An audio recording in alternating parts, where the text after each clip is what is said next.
This is the Holy Gospel of our Lord and Savior Jesus Christ, according to St. Luke. Glory to you, O Lord.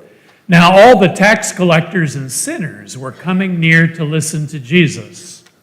And the Pharisees and the scribes were grumbling and saying, "This fellow welcomes sinners and eats with them." So Jesus told them this parable. There was a man who had 2 sons. The younger of them said to his father, "Father, give me the share of the property that will belong to me." So the father divided his property between them. A few days later, the younger son gathered all he had and traveled to a distant country, and there he squandered his property in dissolute living. When he had spent everything, a severe famine took place throughout that country, and he began to be in need. So he went and hired himself out to one of the citizens of that country, who sent him to his fields to feed the pigs.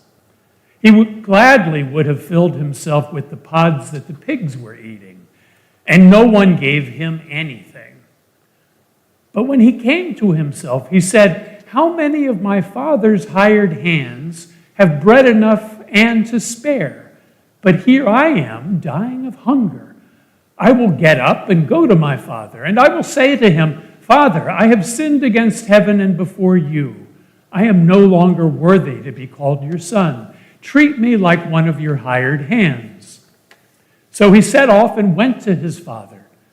But while he was still far off, his father saw him and was filled with compassion. He ran and put his arms around him and kissed him. Then the son said to him, 'Father, I have sinned against heaven and before you. I am no longer worthy to be called your son.' But the father said to his slaves, 'Quickly, bring out a robe, the best one, and put it on him. Put a ring on his finger and sandals on his feet. And get the fatted calf and kill it, and let us eat and celebrate. For this son of mine was dead and is alive again. He was lost and is found.' And they began to celebrate. Now his elder son was in the field. And when he came and approached the house, he heard music and dancing. He called one of the slaves and asked what was going on. The slave replied, 'Your brother has come, and your father has killed the fatted calf, because he has got him back safe and sound.' The older brother became angry and refused to go in. His father came out and began to plead with him. But he answered his father, 'Listen, for all these years I have been working like a slave for you, and I have never disobeyed your command. Yet you have never given me even a young goat so that I may celebrate with my friends. But when this son of yours came back, who has devoured your property with prostitutes, you killed the fatted calf for him.' Then the father said to him, 'Son, you are always with me, and all that is mine is yours. But we had to celebrate and rejoice, because this brother of yours was dead and has come to life. He was lost and has been found.'" This is the gospel of the Lord. Praise to you, O Christ. You may be seated.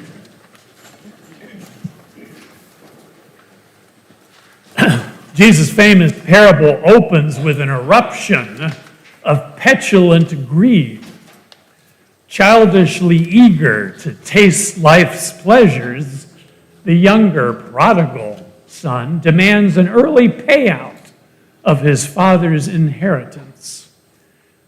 This is an insulting request, humiliating to any self-respecting Jewish patriarch of the day.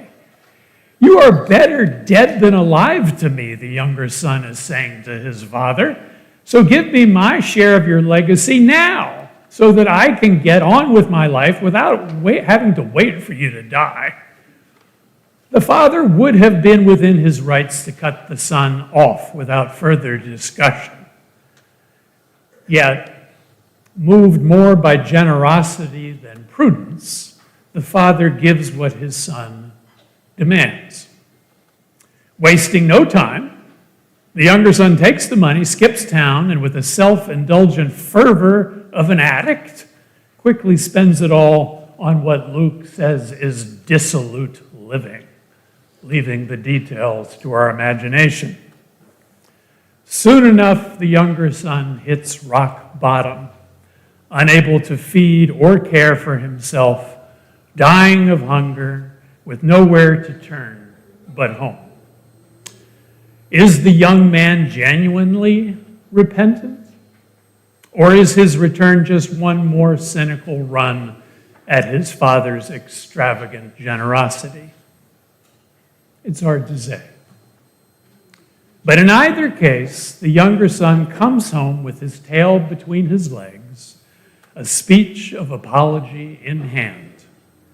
Yet before he even gets to the old man's place, the father sees him coming up the lane and runs to embrace and kiss his son, having forgiven him before he even asks.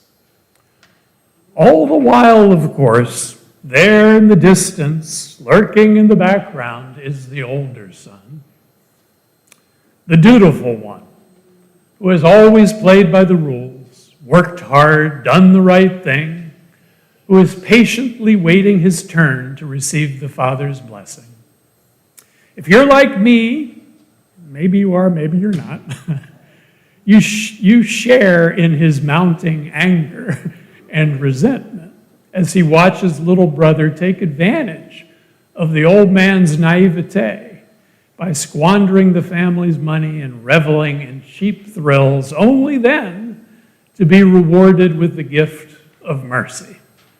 It's easy to identify, at least in part, with the older brother. From his perspective, the father's ridiculously excessive love for the wayward younger son is hard to comprehend.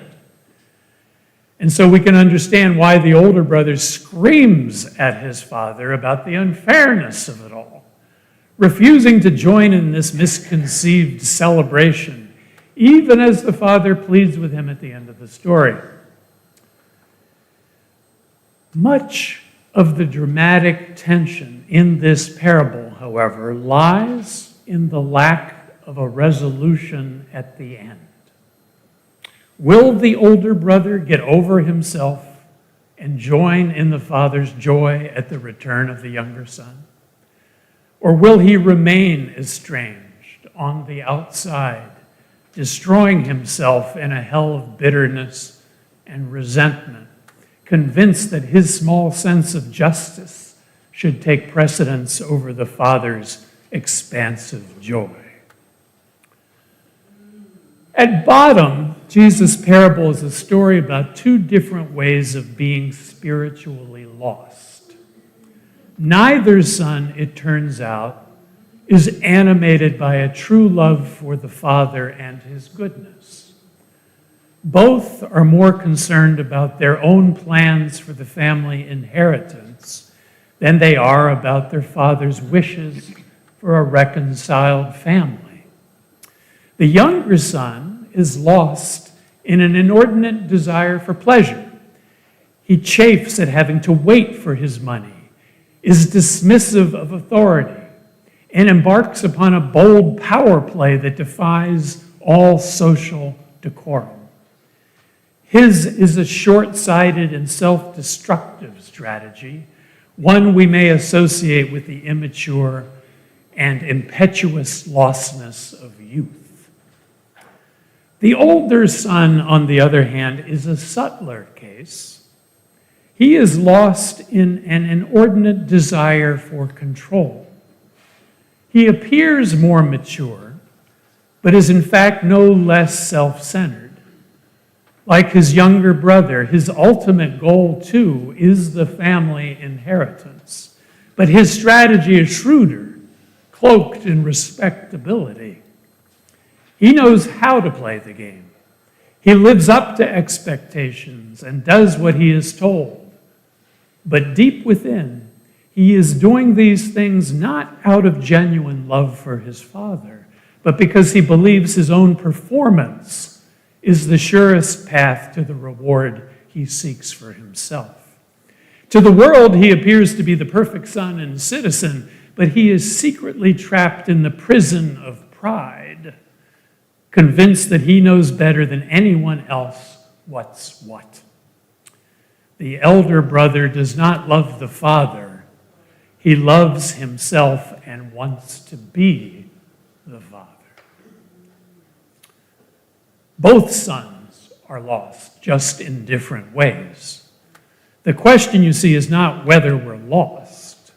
The question is whether we know we're lost, or whether instead we deceive ourselves into thinking otherwise.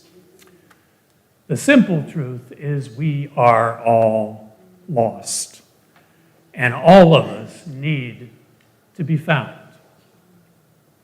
We stand in need of the embrace of a forgiving Father whose love is so ridiculously relentless that he will keep loving us despite our very best efforts to run from him or displace him or control him or pretend we don't need him. Some have suggested that a better title for this parable might be the parable of the prodigal father. Maybe so. For the old man seems like a fool at first, letting his one son take advantage of him so blatantly, and then forgiving him so effusively. But as Jesus' life itself ultimately demonstrates, there is method to this madness. For the Father's aim, it turns out, is to teach his sons that it is the joy of life together and the reconciliation of all who are lost that is the real meaning of our lives and the real meaning of the parable. It is not about the money.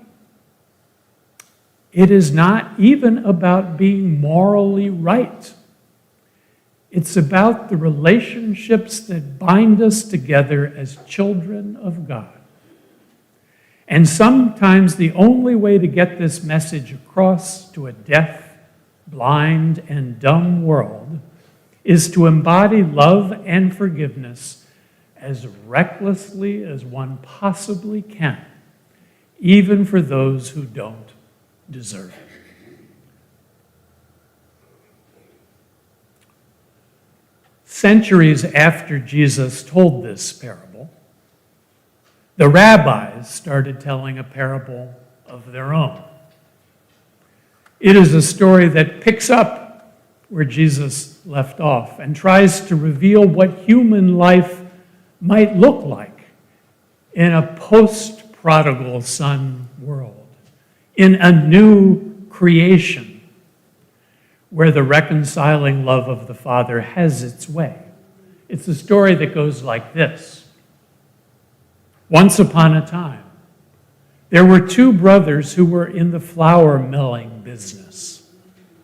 One of the brothers was married and had children. The other was single.